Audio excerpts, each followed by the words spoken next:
الفترة ديت في أكتوبر والشهور اللي بعد كده في كل ما نلتقينا بيه من المسؤولين إن الأزمة اللي احنا شايفينها وبنعيشها هي أزمة ناتجة مش فقط على عمل أو عنف متبادل بين الطرفين، هو فقد للأمل في إيجاد حل للدولة الفلسطينية للشعب الفلسطيني. أنا أقدر هقول إيه للرأي العام المصري ولن أتكلم على الرأي العام العربي أو الإسلامي أو العالمي. أقول له إيه لو طلب منه أو ما يتردد على إن ممكن يتم تهجير الفلسطينيين إلى مصر؟ أنا أتصور إن أنا، وطبعا أنا يعني بقول فرضية نظرية، لو قلت ده معناه عدم استقرار للأمن القومي المصري ولا الأمن القومي العربي في منطقتنا. المهم جدا إن الناس اللي بتسمعنا تعرف إن في هنا في منطقتنا أمة لها موقف في هذا الأمر. أمة لها موقف في هذا الأمر. أنا موجود في مكاني أو مشيت منه، أمة لها موقف في هذا الأمر. الظلم التاريخي اللي وقع للفلسطينيين وتم تهجيرهم قبل كده ولم يرجعوا إلى مناطق ثبت أو سبق التأكيد لهم إن هم ممكن يرجعوا تاني بعد ما يتم تعميرها. هل ممكن الكلام ده يتكرر مرة تاني؟ أنا ما أفتكرش. وبقول إن الشعب المصري لو أنا طلبت منه هذا الأمر هيخرج كله في الشارع المصري ويقول لي لا، لا تشارك في ظلم، لا تشارك في ظلم. أنا بقولها بمنتهى الوضوح. ترحيل وتهجير الشعب الفلسطيني من مكانه هو ظلم لا يمكن أن نشارك فيه. السيدات والسادة الحضور، تطرقت وفخامة الرئيس روتو إلى الأوضاع في السودان الشقيق، حيث تبادلنا الرأي حول سبل إنهاء الصراع الجاري، وأكدنا على أهمية السماع والعمل المشترك بين مصر وكينيا من أجل التوصل إلى حلول جادة للأزمة بما يضع حدا للمعاناة الإنسانية التي يمر بها المواطنون السودانيين، ويفتح المجال أمام حوار سياسي يلبي تطلعات وآمال الشعب السوداني الشقيق في الأمن والاستقرار.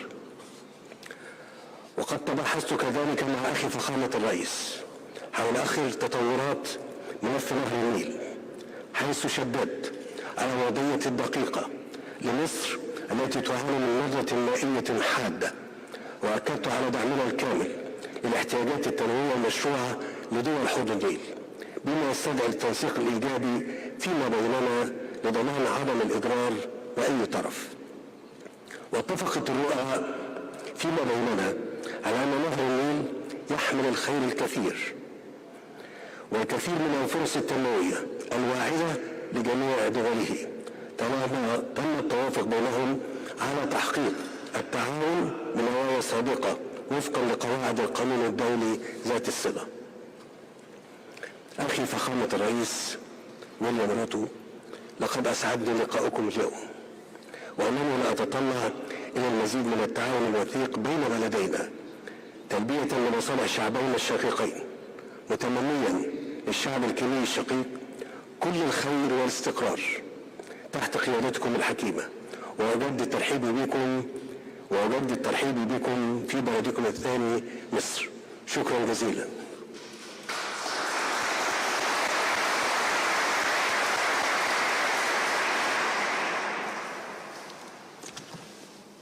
Your Excellency, President Abdel Fattah el-Sisi, distinguished guests, members of the press, ladies and gentlemen, it is a great honor to be in this remarkable country at a historic moment that marks 60 years of deep, strong, and enduring diplomatic relations between Kenya and Egypt.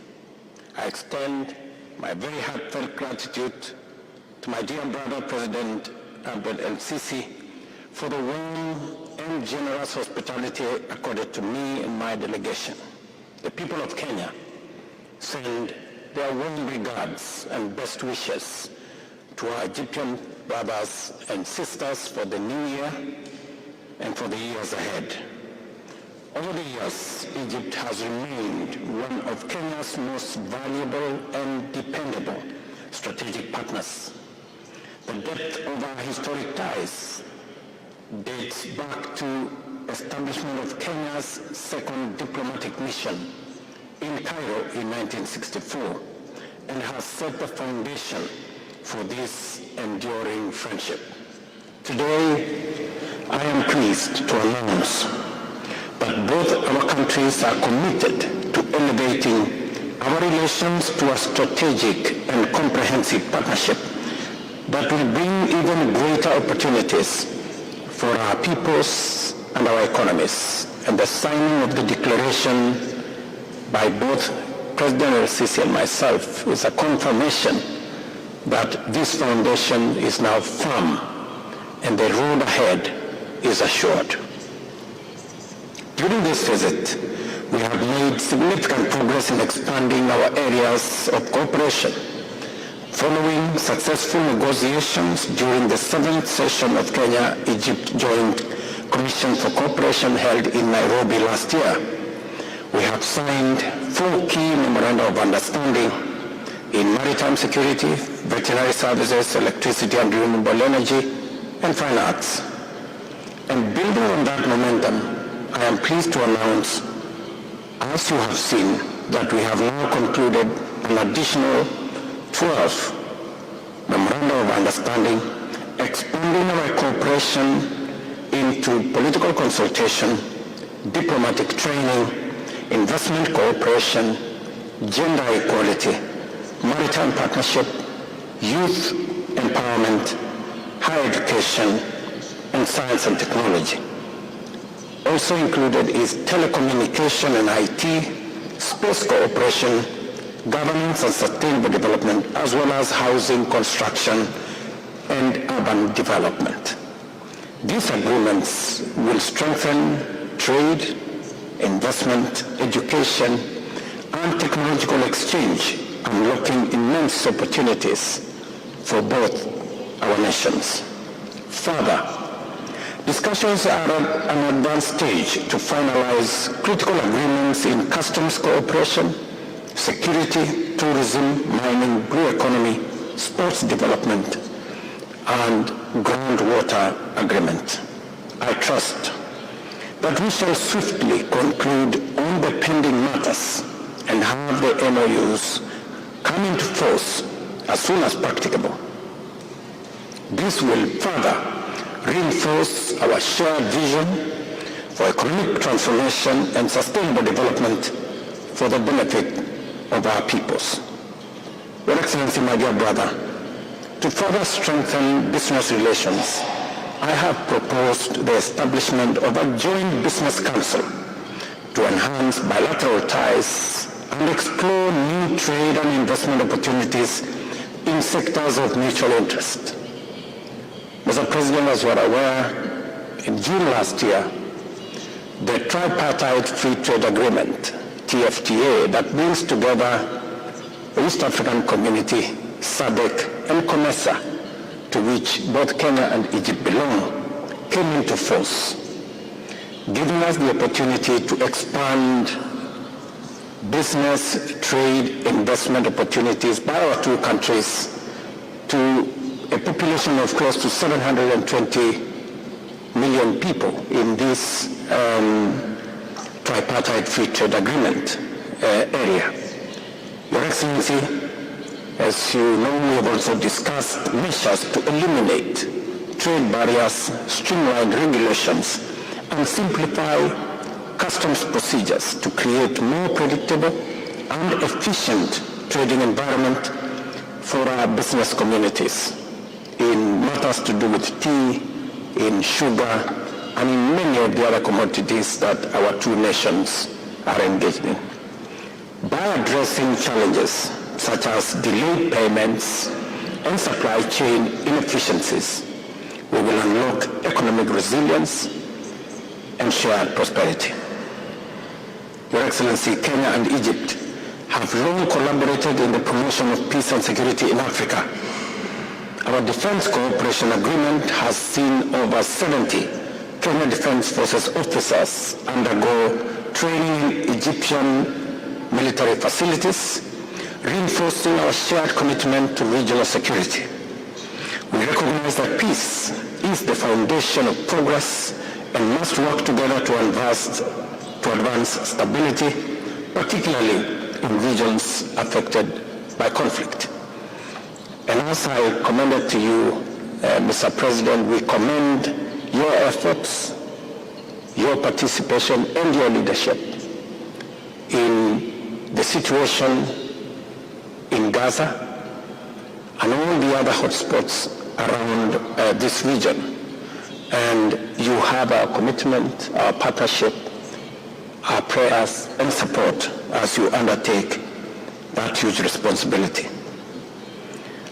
Ladies and gentlemen, I commend my dear brother, President al-Sisi, for his strong leadership in promoting security and stability in Middle East and North Africa, including his tireless efforts in securing a ceasefire and facilitating humanitarian aid into Gaza. Kenya fully supports a two-state solution to the Israeli-Palestinian conflict and remains committed to the UN Security Council Resolution 2728 of last year, which calls for an immediate and unconditional ceasefire. We also discussed Egypt's steadfast support for peace efforts in Somalia under the African Union Support and Stabilization Mission in Somalia, as well as its role in mediation efforts in Sudan and South Sudan. Kenya and Egypt will continue working together to ensure stability in our region, coordinated through the African Union, IGAD, and other regional mechanisms to maximize the impact of peace efforts in our neighborhood. Looking forward, Kenya undertakes to work with Egypt in all the other areas that are of mutual interest, and I did inform my brother of Kenya and Kenya's nomination of the Right Honorable Raila Odinga as its candidate for the chairperson of Africa Union Commission, and continue to seek the collaboration and partnership as we have done in the past for support of our candidates. Further, we discussed the need for urgent reforms within the African Union to make its structures more efficient and fit for purpose. And as a champion of Africa reform of our institution, its agencies and organs, I reported to my brother the progress that has been made and the interventions that are on the way, and that I will be presenting a comprehensive report on the reform of our institution to make it fit for purpose. As we all know, that our continent is slowly becoming the theater of terrorism and conflict. And unless and until we have a coherent, cohesive, and well-thought-out plan on how to deal with the challenges of conflict and terrorism, our continent will continue to suffer the weight of underdevelopment and no meaningful engagement, development, trade, investment, or progress can be achieved in our continent until together we harmonize our thoughts and revamp the peace and security architecture in our continent. And the place to start is at the African Union.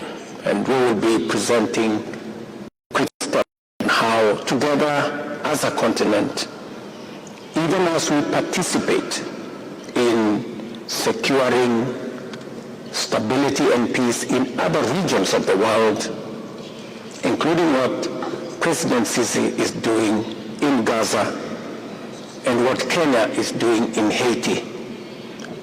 But together we must refocus on what we can do in our continent and in our region to secure the stability of our region so that we can engage in what is most important to our people, matters development, progress, industrialization, job creation, dealing with food security, and securing our continent. Furthermore, we agreed on the importance of strengthening the Africa Union institutions and ensuring that its organs and agencies are more responsive to Africa's needs. Egypt, ladies and gentlemen, hosts a vibrant Kenya diaspora community of professionals, students, business people, and skilled workers. Kenya deeply values their contribution to our country's development and appreciates the hospitality and support extended to them by the Egyptian government. This visit has been a reaffirmation of the strong friendship between Kenya and Egypt. We have made substantial progress in strengthening our economic, security, and diplomatic ties, and I am confident that our partnership will continue to thrive. I informed my brother that later this evening we will be holding a virtual meeting of the East African community to discuss the deteriorating situation in Eastern DRC and to try and refocus our attention and all the resources we have towards securing what is slowly becoming a humanitarian crisis in the middle of our continent. And I welcomed President Sisi's support, leadership, and whatever else Egypt can do to assist us secure the issues in that part of the world. So, ladies and gentlemen, I'm truly proud to have come to Egypt, and my brother President Sisi reminded me that this is the first ever state visit by a Kenyan president in the 60 years of our relations, and I want to thank him for making this possible. Thank you very much. Shukran Chalizan. God bless you, and see you in Nairobi, Mr. President.